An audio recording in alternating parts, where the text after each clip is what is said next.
Hi, my name's Nicole, and this is the CK Diary Podcast.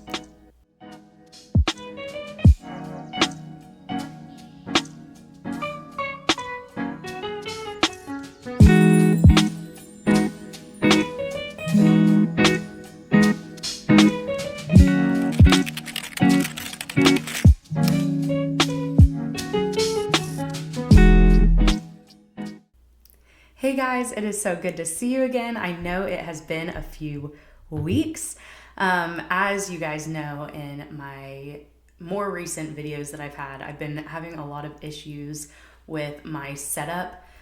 Because originally I was using my phone to record everything. So I was having issues with uploading the video from my phone to the laptop.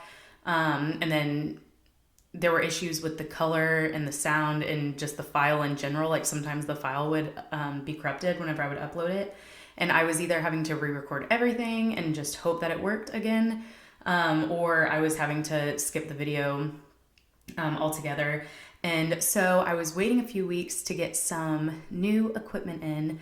My husband helped me pick out and order some new things for the video, and I am so excited for it. I am still wearing my old mic just in case. I've never used this one before. I'm gonna see how it works out. But I like this little setup that I have right now. I got a new camera, and now I have my phone handy to me in case I need to look something up. I mean, I have my laptop too, but sometimes it's easier to use my phone to look things up. So this, I'm really excited about this new setup. I'm excited about my new mic, and eventually down the road in the future, I will have a new editing software. I'd like to eventually get a MacBook and use the editing software that Apple offers, because I've heard that it's a lot like iMovie, but more advanced, and I love iMovie. I just find that it's very simple to use, and I am not a tech person, so the more simple, the better for me. But now let's dive in. I feel like I haven't talked to you guys in so long. It's been almost a month. It's been over 3 weeks. And honestly, I really don't have a crazy amount of projects to show you. I have finished objects, but they were sewn. I did a lot of sewing over my little hiatus. I did finish a really cute little dress. I'll have to show that to you guys next week because I had some mistakes on it that I'm working on right now. And then next week, whenever it's all perfect, I missed a little bit of seaming. Whenever I was sewing the straps onto one of the sides, I missed maybe like an inch long. There's like an inch long gap in it. I sewed the strap, but I didn't sew it to the dress, if that makes sense. But it was my first garment that I have sewn, and I'm really happy with how it turned out, and I'm really excited to start making other garments. It was a very, very simple, I just looked up like easy children's dresses because I was making it for a friend's daughter. And I was trying to find something super simple because I didn't want to overwhelm myself with my first garment. I wanted to enjoy it and learn some things, which I did. I learned how they do like is ruching the right word? Where they like make it ruched. I guess that's the right word. You use a longer seam, like a longer stitch, and you sew all the way around, and then you leave some thread at the end on either side, and you just pull it, and it ruffles it around. Or ruffle, maybe ruching's not right, maybe it's ruffle. But either way, a super fun project. I'll put the link for it down in the description below. I don't remember who it was by. It was on Etsy that I bought it.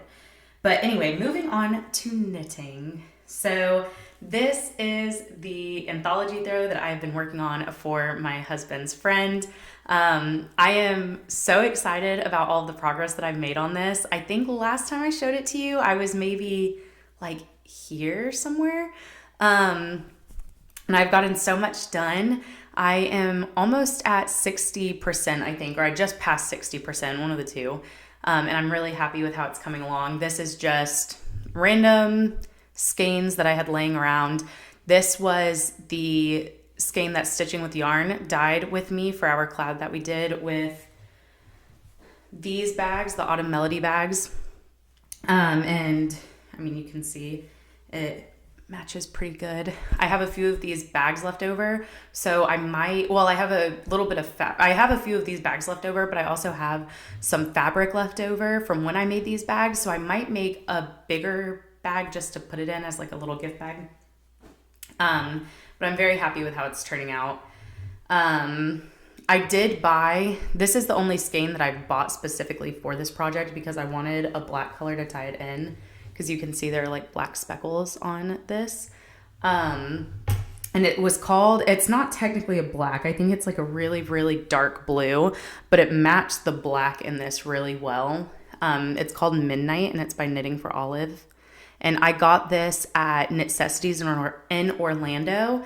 Last time we were in Orlando, I stopped there on the way home, and I love that little shop. And they've got a lot of Knitting for Olive, which I haven't seen. I've only been to 2 shops that have Knitting for Olive available for purchase, and I love Knitting for Olive. So it's always nice to see them. And then it's nice too because I have a sweater. Now, sometimes buying on a particular dyer's website is a little bit cheaper than buying from the yarn store because the yarn store sets their price and they have to earn a profit from it as well. So it's a little bit cheaper to buy Knitting for Olive yarn on their website than it is to buy in local yarn shops. So whenever I make like a really big project and I'm using Knitting for Olive, I'll usually just purchase it from their website to save, it'll save like $2 to $3 per skein typically. And, so I've been wanting to make myself this sweater, and there was a particular yarn that I wanted from Knitting for Olive, but you know how sometimes when you look on websites, the color isn't quite accurate. So it was really nice because they had the yarn color that I wanted in their shop, so I was able to see it in real life. And I know that the color can vary slightly, but at least I have a good idea of what it's going to look like when I order it. All right. And this is my other project I have to show you. This is the Scarflet. And you know, I can't remember who this is by, but I can pull it up really quick. Scarflet.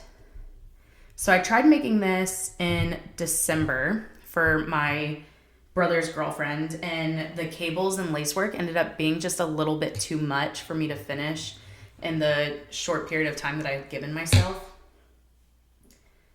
And so I decided to make it again. It's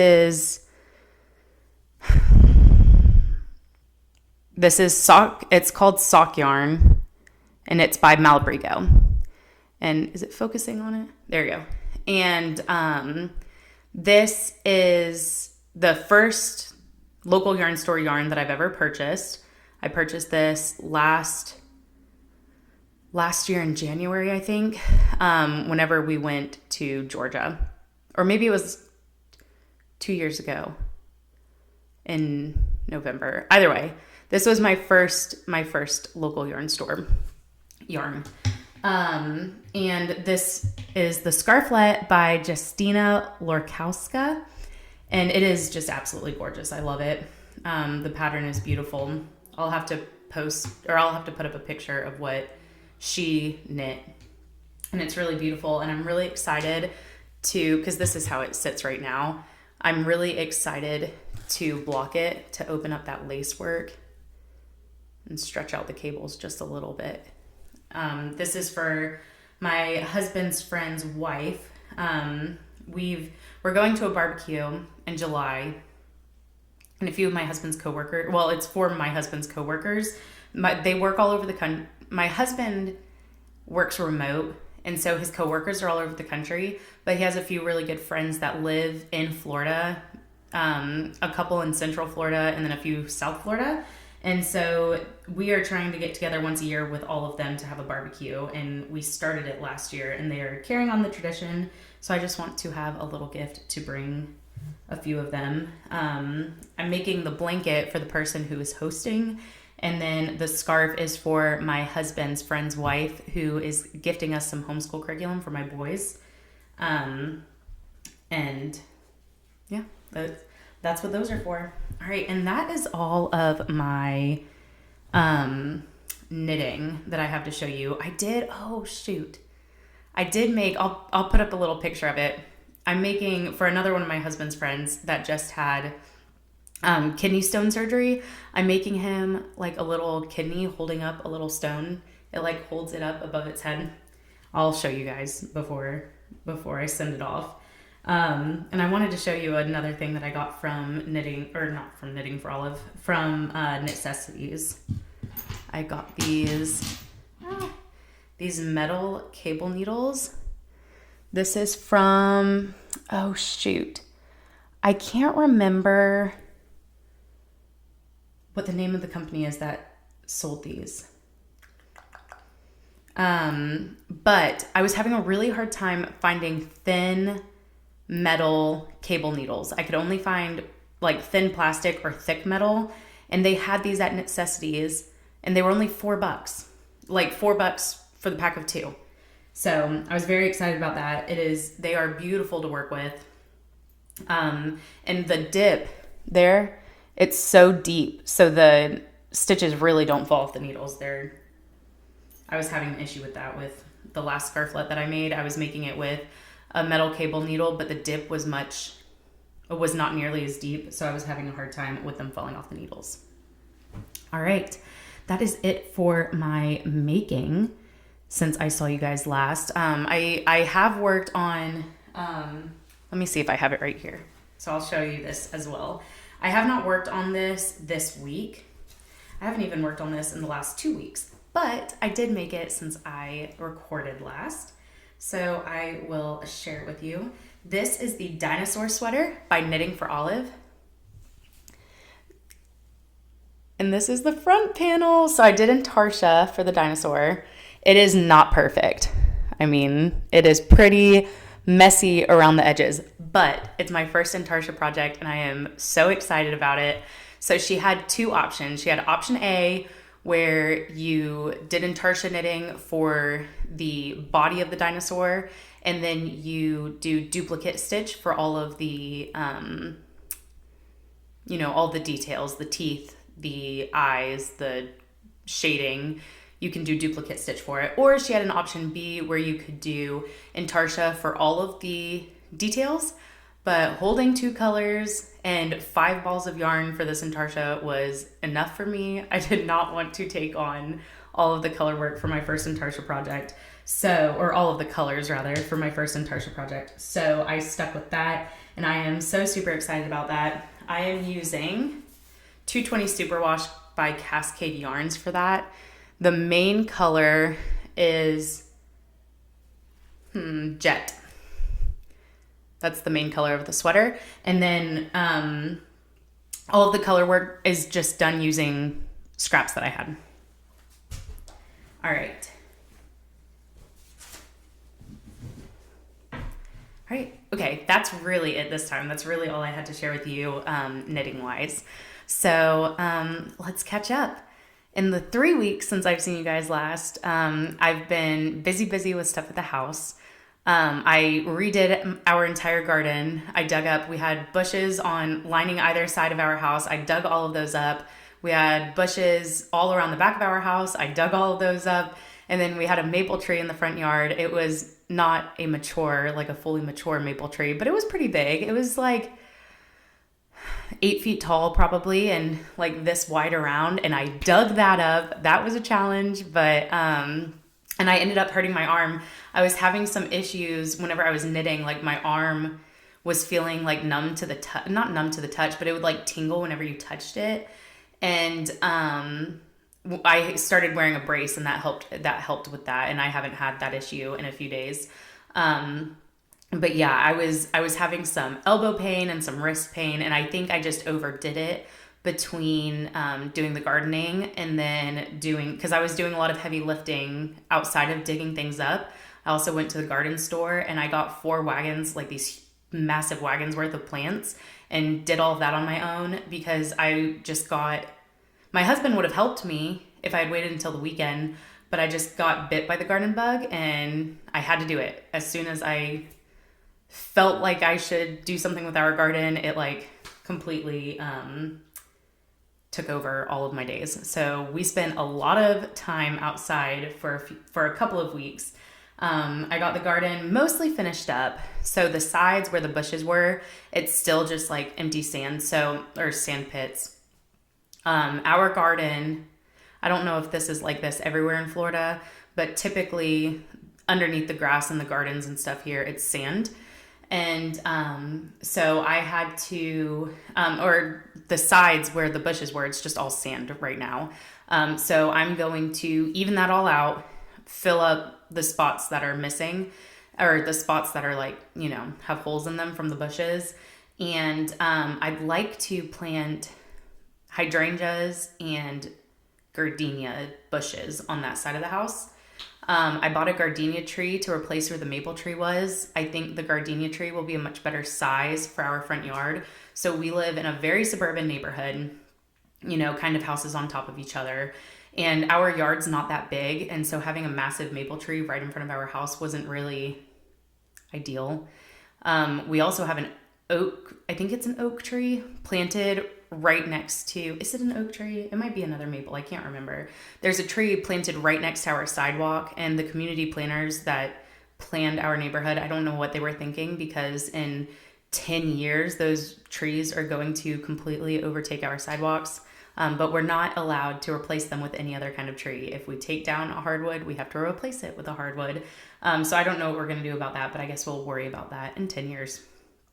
But I got some beautiful hanging plants. They're petunias, and those are hanging in my front yard. I'll have to take like a little video. Maybe I'll do a little short to show you guys the new garden. And then we got pine bark mulch for everything, and it's beautiful. It's really big chunks of pine bark, and it looks really nice. I'm trying to think what else. In the backyard, we will eventually put some tropical plants back there. My husband likes the tropical plant look, and I love the cottage garden look. So he let me take the front. He would have let me do whatever in the front and back.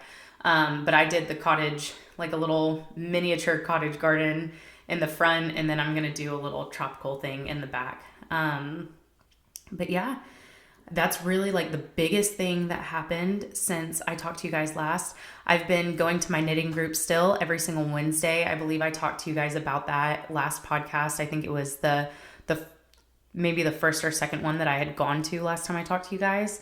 And I love it. I love this group. I really, really enjoy my Wednesdays going there. The third Wednesday of the month, my husband has a it's not a work event, but it's an event that deals with the stuff that he does with work.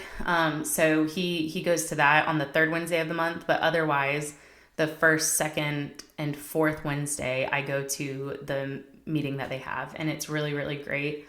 They do a meeting on the third Saturday, and I might start doing that. I might start joining them for that. But this Wednesday was the one Wednesday a year. This past Wednesday, the third Wednesday of the month, was the only third Wednesday of the year that my husband doesn't have the meeting.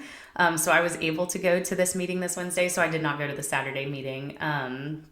I think I would like to eventually, but while the boys are little, Saturdays are just kind of sacred in our house, because it's Saturdays and Sundays are really the only full days that we get with my husband and the boys, all of us together. So I'll probably wait until they're a little bit older if I ever start doing like 2 meetings a week. Let's see. What else have we been doing? Today and yesterday, we've been doing like a late spring cleaning. I feel like I was kind of in a rut for a while with cleaning. I was like just doing the bare minimum to get us by nowadays. And again, just this past week, I've kind of gotten bit. The boys were sick all week, so maybe that's why I had so much energy this weekend, because, we just kind of laid around and did nothing the whole week. And yesterday I told my husband, I was like, I just want to throw everything away. And maybe it was because we were pent up for so long. But we did. We went through the house and we've gotten rid of so much, and it feels so good. And, cleaning, what is the saying? It's it's hard to clean a cluttered home or something like that. And that's where I was kind of like, I felt like I was in such a rut. We just had so much stuff. So it was nice to get rid of so much. And now I feel like cleaning's not going to be as big of a chore because we've got way less stuff. I got to organize all the boys. Let me see. Okay, sorry. I've got all of the boys' school stuff organized. I completely forgot. So in Florida, they do a school choice. They have a school choice program. So they give you your not all of your tax dollars, but some of your tax dollars back to go towards school stuff for each child. You just have to apply. And it is like a very significant scholarship that they give you. They call it a scholarship. But anyone is eligible for it. Like if you are homeschooling or doing private school, you are eligible for this scholarship. And so it's really, really nice. But we can't start using it until July. So we finished my oldest son's we finished his preschool. He just turned 5. And in Florida, he wouldn't be able to start public school until the next school year. I think you have to be 5 by like September or something to have started. Is that right? 5 by August or September to have started this past school year. And he wasn't 5 until the end of March. So he wouldn't have been eligible for kindergarten until this coming school year. So this past school year, you have to be 5 for the scholarship as well, or you have to be like going into kindergarten for the scholarship. So we didn't have it for preschool or kindergarten prep. So we purchased all of that. We got all of our own stuff for that. And we finished it. We finished the preschool. We finished the kindergarten prep probably 3 months ago. And so now I've just been doing my own thing with him, trying to keep him up to speed because I don't want him to forget everything over the course of these months and then all the summer. So I've been trying to like do little things with him here and there, especially with the alphabet, with reading, all of those things. So the kindergarten curriculum that we were planning on getting for him, we have to wait until July to purchase it so that we can be reimbursed for it through the scholarship program. Well, I forgot that a couple of months ago, or not, it wasn't a couple of months ago, it was months and months ago, because it was while we were doing the preschool curriculum. One of my friends had homeschooled her daughter for kindergarten this past year, and they had a bunch of workbooks that they ended up not using. And so she gifted them to me, and I had them put away and just completely forgot about them. Well, today I went through the boys, they have a craft pantry. It's like craft and all their school stuff.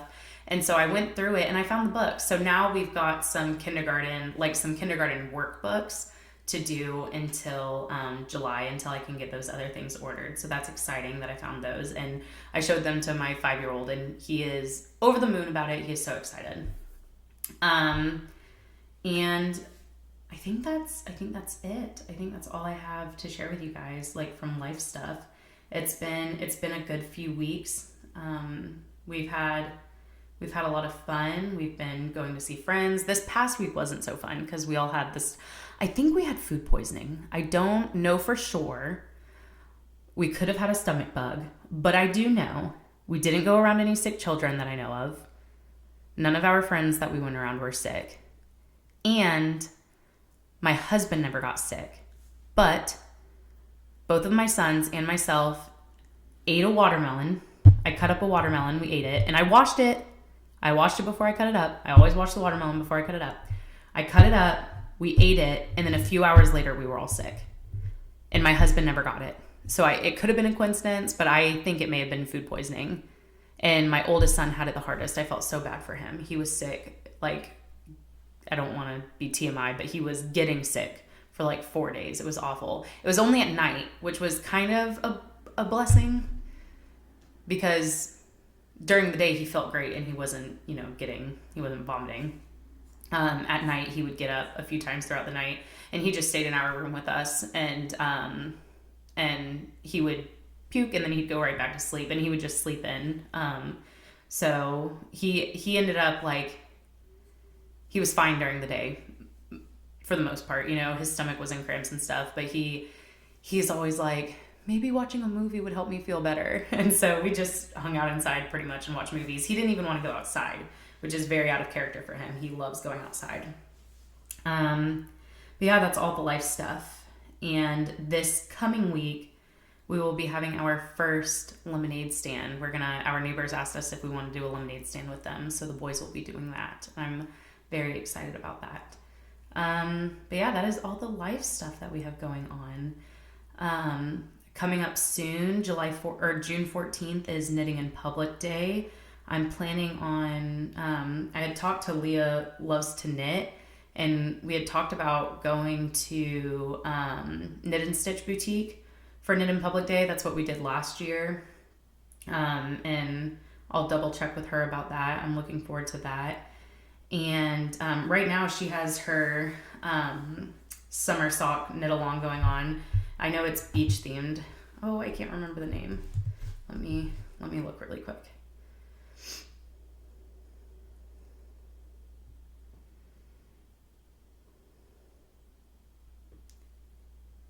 Okay, her Seaside Sock Along. So it is knit or crochet a pair of socks from May 1st to July 31st. Whips are welcome. Beach theme yarn or patterns make it fun but aren't required. Enter your finished projects through the FO thread on Ravelry. Use the hashtag Seaside Sock Along 2025 on Instagram for more chances to win. Use any Leah Loves to Knit pattern and earn a bonus entry for each finished pair. She also just started a podcast, so I'll link that down below too. But that is something to look forward to, and I think that's all the knitty things that I'm looking forward to in the next coming month. All right, so now hopefully the setup will work, or I can go back to doing the spotlight pattern of the week. So let's see if I can. It is recording. And today I am going to talk to you guys about the Getty Tee by Tanis Lavalley. All right, this pattern is $9 USD. I always like to say the price and circle it because that kind of helps me line up in the video. It helps me line it up whenever I'm editing later. So that's why I always do that first. But this is by published in Tanis Fiber Arts. I'm not quite sure what that is. I wonder if she has like a book maybe. Here, let's click on it and see. Oh, okay.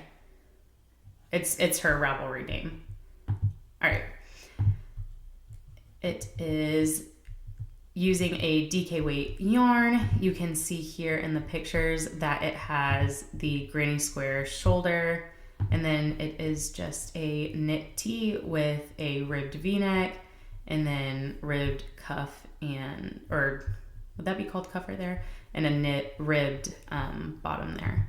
So let's look and see what this says. She recommends a 4mm needle and a 3.75mm hook. It uses between 595 and 1,560 yards of yarn. She has quite a few sizes available. Let's see, a 39 to a 67 inch. I'm assuming that's an inch bust. And let's see. I should probably know that, but I don't. But I'm assuming that's the size bust that it's available for. All right, she has an ongoing promotion for 20% off the purchase of 4 patterns or more. Okay, here we go. There's something about a saddle shoulder construction that I find so effortlessly cool. It's the graphic lines that work their way from the neckline down the sleeves. So modern. For this casual, everyday top, I decided to take those saddles that I love so much and work them in granny squares. Never one to shy away from a pop of color, this unexpected placement has thoroughly won me over. Let's see if she says anything else down here. I have created a YouTube playlist with several tutorials to help you along with this pattern. Look at that, that's nice. But yeah, this is gorgeous, it's beautiful. So I saw that Indie Maker's Diary, Meredith on Instagram, she is making this, and it is just gorgeous. And I really want to make something like this for myself, but I have no idea. I was looking at colors today. I have no idea what I would want the colors to be. I'm thinking I would want like I don't know, maybe like a navy. I don't know. I don't know what I would want. or maybe like a brown and a rusty red. I don't know. But this is really pretty. I love it. But yeah, that is it for this spotlight pattern of the week. Thank you guys so much for watching. I'm so happy to be back. I will be recording and posting once a week again. I'm not absolutely sure which day of the week I'm going to be posting. What do you guys prefer? Do you prefer to know when people are posting, or do you prefer to have a little surprise? I follow a few different people. Like, I follow a few different podcasts on YouTube. And some people have like a consistent posting schedule, and some people just kind of post once a week, but just whenever they're able. And I think there's benefits to both for the view, like as the viewer. I think it's nice to have some consistency and nice to have something to look forward to. But I think it's also nice sometimes whenever I'm like bored or cleaning or whatever, and I click into YouTube and there's like a surprise podcast for me to watch. I think that's nice too. So I don't know. I'm feeling like I'm leaning more towards like having a schedule, but I just don't know which day of the week I'm going to have it nailed down yet. But either way, let me know what you think. Thank you guys so much for watching. I'm so excited to be back here with you guys again, and I will see you next week. Have a great week. Bye.